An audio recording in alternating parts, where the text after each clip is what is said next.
Kheda Dholka highway પર આખલો આડો આવતા ટેમ્પો ચાલકે કાબુ સાથે જીવ ગુમાવ્યો। ટેમ્પો ડિવાઈડર કૂદી ટ્રેકની ડીઝલ ટેન્કમાં ઘૂસ્યો। ધડાકાભેર આગમાં ચાલક ભડતું ટ્રાફિક જામ। અકસ્માત બાદ બંને વાહનો બળીને ખાખ। 4 કલાક માટે હાઈવે બંધ રહેતા ચાલકો અટવાયા।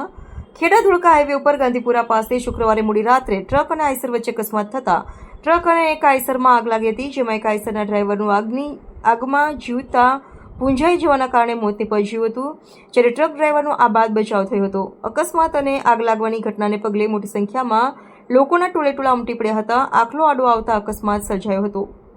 ધોળકા હાઈવે ઉપર ગાંધીપુરા નજીક શુક્રવારે મોડી રાત્રે આઈસર અને ટ્રક વચ્ચે અકસ્માત સર્જાયો હતો, જેમાં રાજકોટથી ભોપાલ જઈ રહેલી ટ્રક અને વડોદરાથી બાવળા જઈ રહેલ આઈસર સામે ખેડા ધોળકા રોડ પર ગાંધીપુરા પાસે એકાએક આખલો આવી ચડતા આઈસર ડિવાઈડર કૂદીને સામેની સાઈડ આવતી ટ્રકની ડીઝલ ટેન્કરમાં અથડાઈ હતી અને ડીઝલ ટેન્કરમાં બ્લાસ્ટ થતાં આગ લાગી હતી, જેમાં આઈસર ચાલક બીજલભાઈ કાનાભાઈ ભરવાડ ઉંમર વર્ષ 55 રહે બાવળા જીવતા પૂંજાઈ ગયા હતા,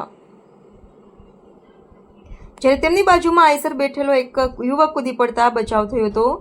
અકસ્માતમાં ટ્રક અને આઈસર બંનેમાં આગ લાગતા બંને વાહનો બળીને ખાખ થઈ ગયા હતા। ફાયર બ્રિગેડની ટીમે બંને વાહનોમાં લાગેલી આગને કાબૂમાં લીધી હતી, જોકે અકસ્માત બાદ બંને વાહનમાં આગ લાગતા 4 કલાક સુધી હાઈવે બંધ રહ્યો હતો।